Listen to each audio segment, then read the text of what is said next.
निसंग है जो वायु सम, निर्लेप है आकाश से। निज आत्म में ही विहरते, जीवन न पर की आस से। जिनके निकट सिंहादि पशु भी भूल जाते क्रूरता, उन दिव्य गुरुओं की हो कैसी अलौकिक शूरता। दिगंबर मुनिराज, जैसे वायु का कोई संगाती नहीं होता है, ऐसे विचरण करते हैं। निसंग है जो वायु सम, निर्लेप है आकाश से। जैसे आकाश का कोई लेपन करना चाहे तो लेपन हो सकता है क्या? नहीं हो सकता। निर्लेप है आकाश से। निज आत्म में ही विहरते, जीवन न पर की आस से। उनका जीवन पर की आस से नहीं चलता है, उनका जीवन तो अपने ज्ञान स्वभाव से चलता है। जिनके निकट सिंह आदि पशु भी भूल जाते क्रूरता, कि उनका जीवन, उनकी परिणति, उनका बहिरंग जीवन भी देख करके सिंह आदि पशु भी उनके चरणों में आकर के ऐसे बैठ जाते, क्रूरता को भूल जाते हैं। कैसी होगी वो प्रवज्या? साहित्यिक नाम अपन पढ़ते हैं प्रवज्या। दीक्षा को प्रवज्या कहा जाता है। अभी तो प्रसंग पार्श्व कुमार के, और अब तो पारस मुनिराज हो गए, और फिर तो कल जिनराज हो जाएंगे। सिद्ध भगवान की पूजन में बड़े पंडित साहब ने एक सुंदर जयमाला में लाइन लिखी, तीर्थंकर जब दीक्षा धारे, सिद्ध प्रभु का नाम उचारे। जब दीक्षा धारण करते हैं तो नमः सिद्धेव्य बोलते हैं और पंचमुष्टि केशलोच करते हैं। अभी अभी जो प्रसंग बना, वस्त्राभूषण को त्याग कर देते हैं। देखो भाई, वे पार्श्व कुमार वस्त्राभूषण को त्याग रहे हैं, हम वस्त्राभूषण पहनना सीख जाए, चाहे जैसे वस्त्र ना पहने। वे चलना बंद कर रहे हैं, हम देख देख करके चलना सीख जाए। वे बोलना बंद कर रहे हैं, हम हितमित प्रिय वचन बोलना सीख जाए। सचमुच दिगंबर मुनिराजों का जीवन कैसा होता है, कैसे ली जाती है ये दीक्षा। अपन थोड़ा सा प्रवचन सारजी ग्रंथ चरणान योग सूचक चुलिका में बहुत सुंदर उसका भाव है, थोड़ा सा उस प्रसंग के आधार से चर्चा करते हैं। एवं प्रणमीय सिद्धे जिणवर वस है पुणो पुणो समणे, परिवज्य दुसामण्णम यदि इच्छति दुख परिमुखम। जैसे कोई व्यक्ति भूला भटका दुखी व्यक्ति मुनिराज के चरणारविंद में पहुंचा, और मुनिराज को देख करके, उनकी प्रसन्न मुद्रा को, साम्य मुद्रा को देख करके उस दुखी व्यक्ति के परिणाम बने। और जब मुनिराज ध्यान से बाहर आए और हाथ जोड़ करके बोल पड़ा, हे गुरुवर, हे प्रभु, मैं बहुत दुखी हूं, मुझे दुखों से छूटने का कोई उपाय बताओ। तो मुनिराज बोले, परिवज्जतु सामर्णम यदि दुख इच्छति दुख परिमोक्षम। यदि दुखों से छूटना चाहते हो तो श्रावण्य अंगीकार करो, मुनि बनो। महाराज, मैं मुनि कैसे बनूं? मुनि बनने में तो देखो, आपके वस्त्र, आपके तन पर एक वस्त्र का धागा तक नहीं, इतनी बाहर में शीत पड़ती है, हमको शीत पड़ती है तो कंबल की, रजाइयों की याद आती है। महाराज, ये शीत के मौसम में मैं कैसे जीऊंगा? महाराज, इतनी गर्मी पड़ती है, और आप तो, हमने सुना है, एक बार आहार लेते हो, हम तो दिन में 3-3, 4-4 बार खाते हैं तो भी पेट नहीं भरता, हम बिना ऐसे कैसे रहेंगे? मुनिराज कहते हैं कि तूने अपने आत्मा को नहीं जाना। ये मुनि दीक्षा का आधार तो अपना शुद्धात्मा है। इस शुद्धात्मा के आश्रय से ये प्रवज्या, ये दीक्षा की ये चर्या सहज ही पलती है। तू देख रहा है बाहर की ओर से, तुझे मुनि जीवन बाहर से क्लेशमय नजर आता है, तुझे मुनि जीवन बाहर से कष्टमय नजर आता है। पुराने भजनों में से देखे तो ऐसे कहते हैं, मुनिराजों की कठिन डगरिया। लेकिन जब से पूज्य गुरुदेव श्री का उद्भव हुआ और जब उन्होंने शुद्धात्मा की धुनी लगाई और शुद्धात्मा के आश्रय से जो की गई दीक्षा है, और वो दीक्षा भी एकमात्र शुद्धोपयोग के लिए दी जाती है, ली जाती है, वो शुद्धोपयोग के लिए ली जाने वाली दीक्षा, और जिसने अपने शुद्धात्मा का आश्रय किया है उसके लिए ये दीक्षा, ये प्रवज्या, मुनिराजो की सरल डगरिया। कैसी डगरिया? सरल। क्यों? सरल शुद्धात्मा का आश्रय करने पर जीवन भी सरल और सहज हो जाता है। अब तक हमको क्यों दीक्षा कठिन लगती है? हम बाहर से देखते हैं, बाहर की चर्या से देखते हैं। अब तक जितने भी जीवों को वैराग्य आया ना, वो बाहर की किसी घटनाओं से वैराग्य नहीं आया। प्रसंगों में तो, पुराणों में भाषा तो ऐसी लिखी जाती है, जगत की अनित्यता को देख करके वैराग्य आया, जगत की क्षणभंगुरता को देख करके वैराग्य आया। लेकिन सचमुच उनको जगत की अनित्यता को देख करके वैराग्य नहीं आया नवीन भाई। स्वभाव की नित्यता को देख करके वैराग्य आया, स्वभाव की शरणता को देख करके वैराग्य आया। माने अस्थि पूर्वक नास्ति होती है। यदि इसको नहीं देखा तो वैराग्य असली वैराग्य नहीं। प्रसंग सबको याद होगा, जब आदिनाथ को वैराग्य आया तो 4000 राजा भी दीक्षित हुए थे। आदिनाथ अनादिनाथ को देख करके दीक्षित हुए थे, और वे 4000 राजा आदिनाथ को देख करके दीक्षित हुए थे। बताओ क्या हुआ फल? अरे जो अपने स्वभाव को देख करके, और जब वैराग्य अंतर में नहीं समाता है, कथन मात्र तो ऐसा आता है, भी देखा था अपने स्क्रीन पर एनिमेशन, सफेद बाल को देख करके वैराग्य आया। तुम लोगों ने कितने सफेद बाल देखे भैया? एक सफेद बाल दिखे तो मिरर में ऐसे ऐसे निकालते हैं, और पूरे सफेद दिख जाए तो पुताई करा देते हैं। अरे भैया, ये सफेद बाल को देख करके वैराग्य नहीं आया। जैसे ये बाल कुछ क्षण पहले काले दिख रहे थे, अब सफेद हो गए, ओहो, ये अनित्यता का स्वरूप है, ये अनित्य है। शरीर संयोग ये सब अनित्य है, लेकिन मेरा शुद्धात्मा नित्य है। अभी जो प्रसंग देखा, जाति स्मरण, पूर्व की पर्यायों को देखा, ओहो पहले में ये था, फिर ये था। अरे पहले की पर्याय उत्पाद व्यय रूप बदलती रही, और मैं तो द्रव्य रूप से सदाकाल रहा। ओहो, मैं तो कभी बदलने वाला ना हूं, मैं तो शाश्वत हूं। ऐसा देख करके वैराग्य आया। वो गुरु के पास जाकर के कहता, ये कष्टमय जीवन लगता है। कहते मुनि बनो, श्रावण्य को अंगीकार करो। महाराज कैसे धारण करे? कि एक काम करो, तुम तैयार हो दीक्षा लेने के लिए? हाँ महाराज तैयार है। तो एक काम करो, अपने बंधु वर्ग से विदा लेकर के आओ। महाराज अभी तैयार हो तो दे दो ना। तो नहीं, बंधु वर्ग से विदा लेकर के आओ। 2 कारण है इसके। क्या है? पहला, तुम घर जाओगे, अपने बंधु वर्ग से दीक्षा की अनुमति लोगे, और वे तुम्हें रोकेंगे, अर्थात मना करेंगे। अरे अभी अभी अभी मत लो, बाद में ले लेना। अगर तुम्हारी कमजोरी कचास रही तो तुम आओगे ही नहीं, और अंदर में तुम्हारी दृढ़ता रही, और तुम्हारा वैराग्य अंतर्बल ऐसा रहा, तो तुम्हारे वैराग्य को देख करके तुम्हारे जो बंधु वर्ग है, माता पिता इत्यादि जन है, वो सभी श्रावण अंगीकार के लिए प्रेरित हो जाएंगे। सचमुच ये अंदर में भीगा हुआ हृदय होता है ना, और जब अंदर में नहीं समाता है तब अन्य जीवों को भी वो वैराग्य का निमित्त बनता है। वैराग्य बाहर से नहीं आता है। एक छोटा सा दृष्टांत देता हूं शॉर्ट में। कुछ मुसाफिर सर्दियों के दिनों में गमन कर रहे थे एक गांव से दूसरे गांव। रात्रि का टाइम था, गड्ढा खोदा, लकड़ियां इकट्ठी करी, आग जला करके तापने लगे। कुछ बंदर भी ऊपर पेड़ पर देखकर इधर से उधर उछल कूद कर रहे थे। बंदरों ने देखा ये मनुष्यों का जीवन कितना बढ़िया है, हर चीज का उपाय कर लेते हैं। बंदरों ने मीटिंग करी आपस में, भैया क्या करना चाहिए। उनने कहा कि ये लोग जैसे करते हैं। उनने उतना सीन देखा, क्योंकि आग बुझ भी जाती है, और सारे मनुष्य फूंक मार रहे थे और आग जल गई। इतना सीन उस बंदरों ने देखा। बंदरों ने दूसरे दिन वही अप्लाई किया, गड्ढा खोदा, लकड़ियां इकट्ठा करी और फूंक मारने लग गए। बोलो आग जलेगी कि नहीं जलेगी? क्यों नहीं जलेगी?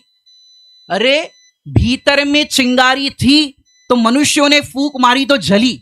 ऐसे ही अंदर में जब तक वैराग्य की चिंगारी नहीं होगी, बाहर के कितने ही प्रसंग देख लो तो भी वैराग्य नहीं आएगा। समझ में आ रहा है कि नहीं आ रहा है? भीतर में ज्ञान वैराग्य की चिंगारी हो। ज्ञान और वैराग्य क्या होता है?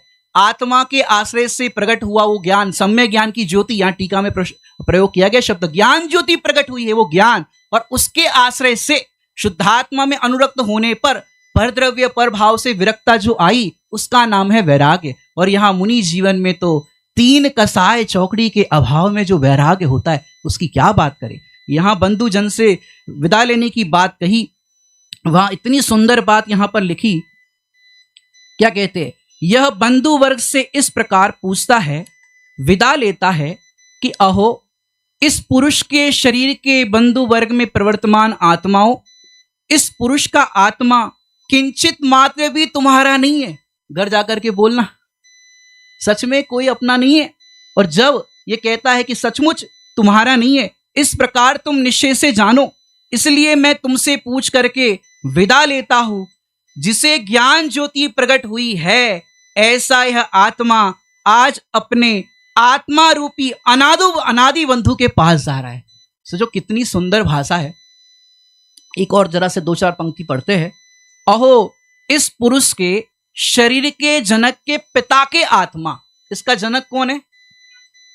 देखो भाषा भी व्यवहार की ली, और फिर देखो क्या कहते हैं, अहो इस पुरुष के शरीर के जनक अर्थात पिता के आत्मा, अहो इस पुरुष के शरीर की जननी माता के आत्मा, इस पुरुष का आत्मा तुम्हारे द्वारा जनित उत्पन्न नहीं है, ऐसा तुम निश्चय से जानो। वास्तव में नहीं है, निश्चय से जानो। इसलिए तुम इस आत्मा को छोड़ो।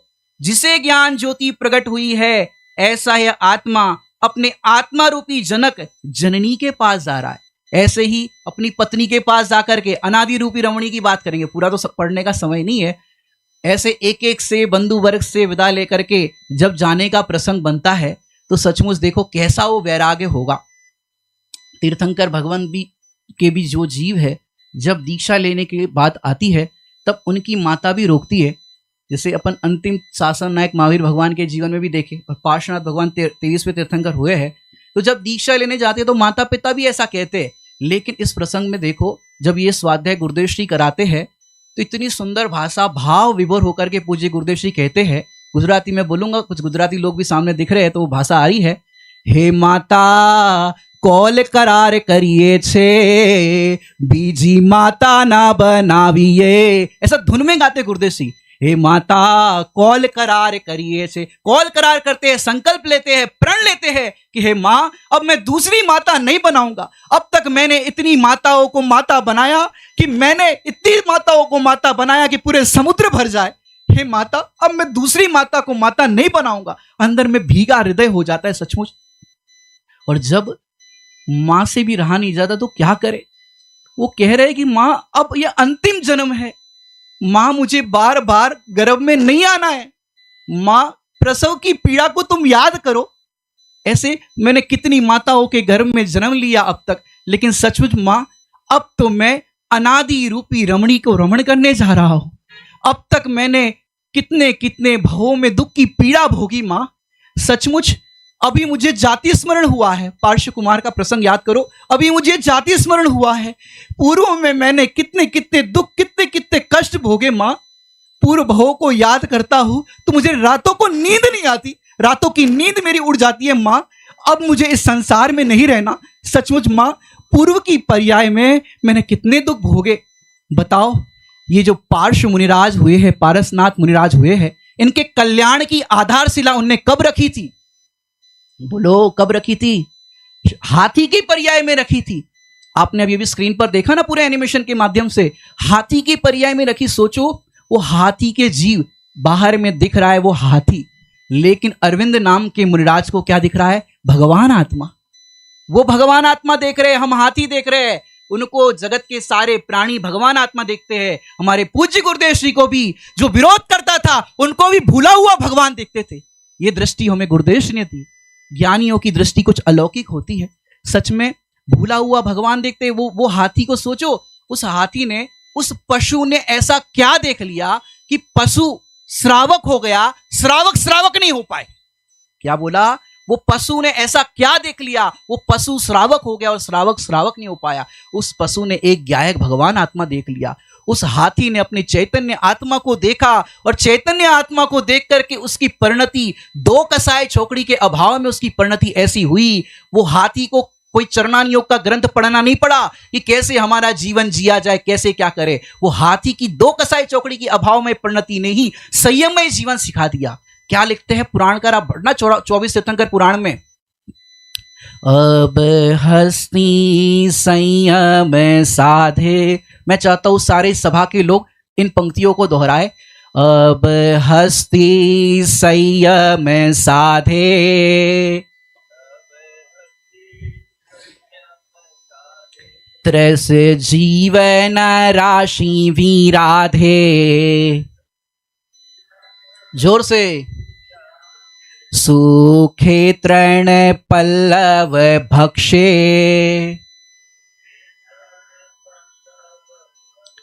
परिमार्जित मार्ग हु गच्छे,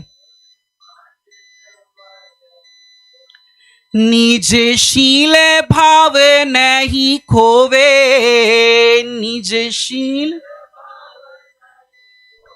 हथनी सम भूल न जोवे,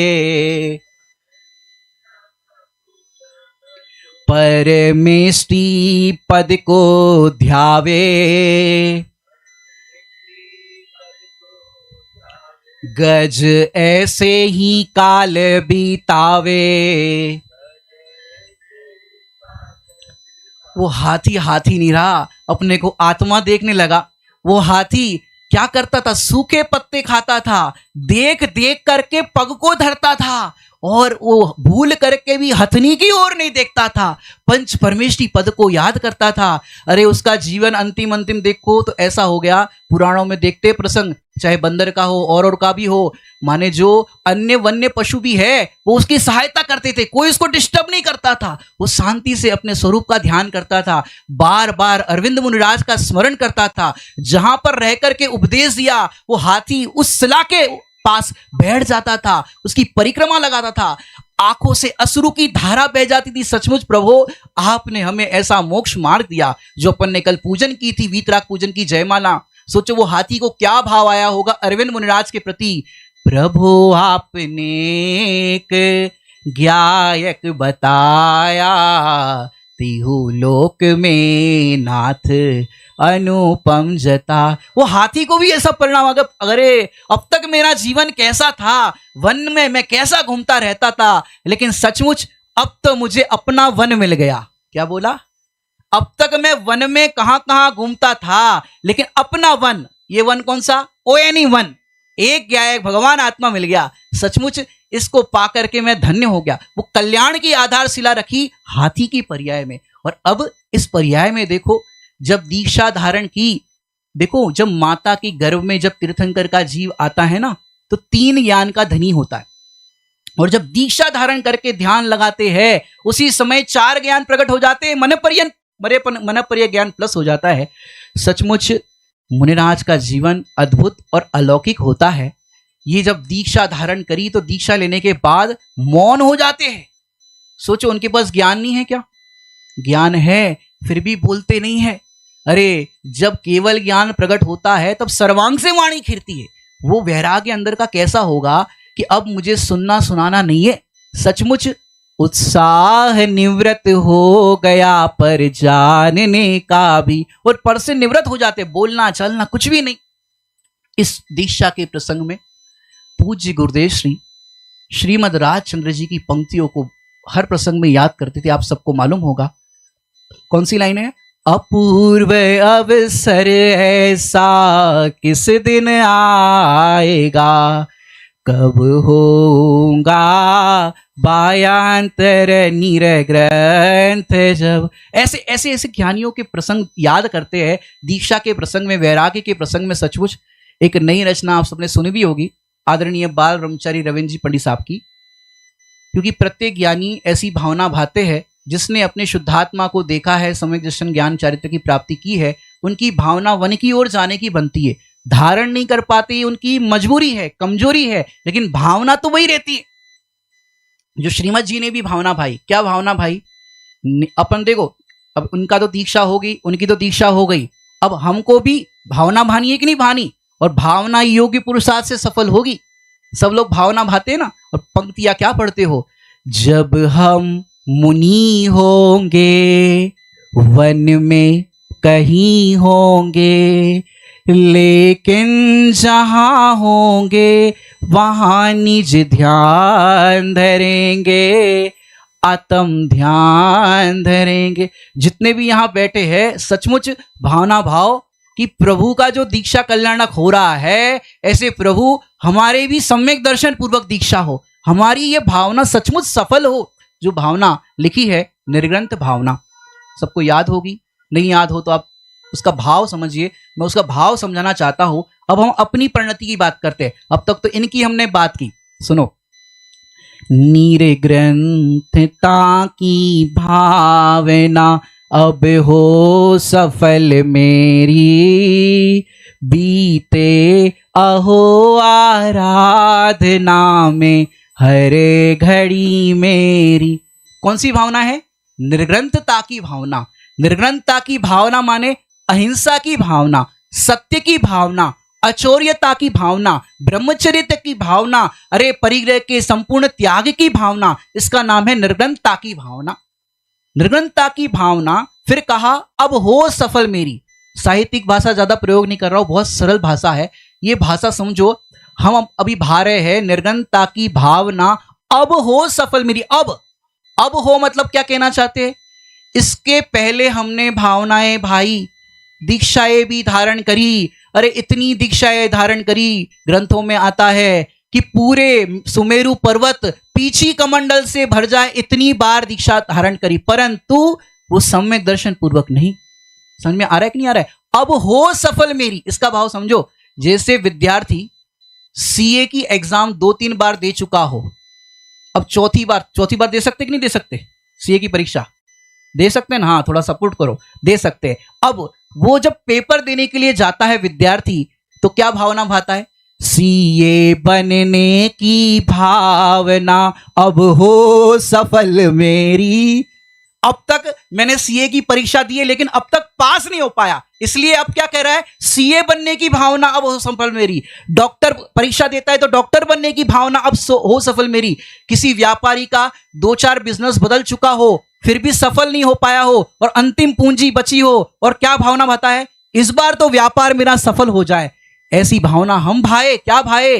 निर्ग्रंथता की भावना अब हो सफल मेरी, बीते अहो आराधना में हर घड़ी मेरी। बीते अहो आराधना में, क्यों? निर्ग्रंथता की हम भावना भा रहे ना, भावना से काम नहीं चलता। निर्ग्रंथ स्वरूप की दृष्टि बिना भावना भी सफल नहीं होती। निर्ग्रंथ स्वरूप जो अपना शुद्धात्म रूप स्वरूप है, उसके दर्शन पूर्वक जो भावना होती है वास्तव में वो सफल होती है, और उसका आधारशिला क्या है? सम्यक दर्शन।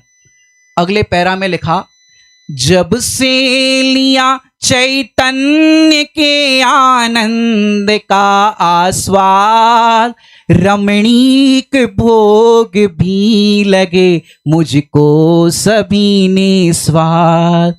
ध्रुव धाम की ही ओर दौड़े परिणति मेरी, निर्ग्रंथता की भावना अब हो सफल मेरी।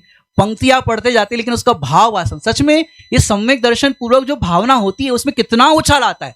अभी परसों के शायद स्वाध्याय में डॉक्टर मनीष जी मेरठ वालों ने एक बात कही थी कि तिर्यंच गति के जीव सम्यक दर्शन कर लेते हैं, 5वां गुणस्थान करते हैं, इतना फटाफट उनका पुरुषार्थ होता है। यदि ऐसी व्यवस्था होती कि उस पर्याय में ही केवल ज्ञान मोक्ष हो जाए, तो तिर्यंच का जीव हमसे पहले पुरुषार्थ करके कर ले काम। क्यों पुरुषार्थ? क्यों? तिर्यंच गति के जीव सरल परिणामी होते। सिंह के जीव को कहा तू परमात्मा है, हाथी के जीव को कहा तू परमात्मा है, तो उसने 1.5 अकल नहीं लगाई। अब हमको कोई कहे तुम शुद्धात्मा हो, हाँ हाँ निश्चय नहीं से, अरे तो सीधा स्वीकार करना शुद्धात्मा हूं, बीच में नए को क्यों लगाता है? अरे जैसा है वैसा वस्तु स्वीकार कर। अभी जो पंक्ति पढ़ी, जब से लिया चैतन्य के आनंद का आस्वाद, इसका मतलब अभी हमने पहले नहीं लिया था। अब पहले नहीं लिया था तो जो कषाय की मंदता होती थी, थोड़ा पूजा पाठ स्वाध्याय आदि चिंतन मनन होता था, उसी को हम आनंद रूप समझ रहे थे। लेकिन जब से लिया चैतन्य के आनंद का आस्वाद, ये आस्वाद करोगे ना तब रमणीक भोग निस्वाद लगेंगे, बाकी नहीं लग सकता। अंदर से कनेक्शन है, अंदर कनेक्शन जुड़ जाएगा तो बाहर में सब निस्सार लगेगा। थोड़ा सा भावनात्मक रूप से समझाता हूं, देखो थोड़ी शैली हमारी वैसी है। एक राजा का पुत्र था, एक गरीब का पुत्र था, आपस में मित्र थे तो साथ में खेला करते थे, घूमा करते थे। तो राजा का पुत्र एक दिन बोला, आज मैं केसर वाला दूध पी के आया हूं। तो गरीब का पुत्र बेचारा कहां से लाएगा, क्या व्यवस्था है उसकी? घर पे गया, मां से कहा, मां मेरा मित्र कहता है केसर वाला दूध पी के आया हूं, मुझे भी पीना है। अब इतना केसर महंगा मां कहां से लाए बेचारा? बेटा आज नहीं कल देंगे, आज तो छुट्टी हो गई, नहीं तो जिद करता। दूसरे दिन सुबह उठा, वैसे ही बोला, मां केसर वाला दूध। मां ने कहा बेटा मंदिर जाके आओ। और जैसे ही बच्चा मंदिर गया, मां ने चावल का मांड का पानी निकाला, हल्दी डाली, बूरा डाला और फिर उस बालक को दिया, ले बेटा केसर वाला दूध। पी गया। उसने कभी आस्वाद किया ही नहीं था उसका, वो मानने लग गया मैं भी केसर वाला दूध पी रहा हूं। मित्र ने कहा मैं केसर वाला दूध पी के आया हूं, ये गरीब का पुत्र क्या कहेगा, मैं भी पी के आया हूं। चलता रहा सिलसिला। एक दिन वन भ्रमण को गए थे, लेट हो गए आने में। राजा के पुत्र ने कहा लो मित्र केसर वाला दूध, तुम अभी घर कब पहुंचोगे, अभी नाश्ता तैयारी ले लो। जैसे ही एक घूंट गरीब के पुत्र ने असली केसर वाला दूध राजा के घर चखा, बोलो क्या हुआ? पहले उसने भी पिया था लेकिन वो केसर वाला दूध नहीं था, लेकिन असली घूंट पिया। घूंट पीने के बाद क्या हुआ? ओहो ये केसर वाला दूध है, तो अब तक जो पी रहा था वो क्या था? ओहो हो, तुलना हो गई। और अब तो अंदर में आहा क्या दूध है, क्या दूध है। अब यहां घटित करो, अब उसकी परिणति कैसी हो जाएगी मुझे ये बताओ। जब से पिया केसर वाले दूध का आस्वाद, अब तो फीका लगे अरे मांड का पानी निस्वाद।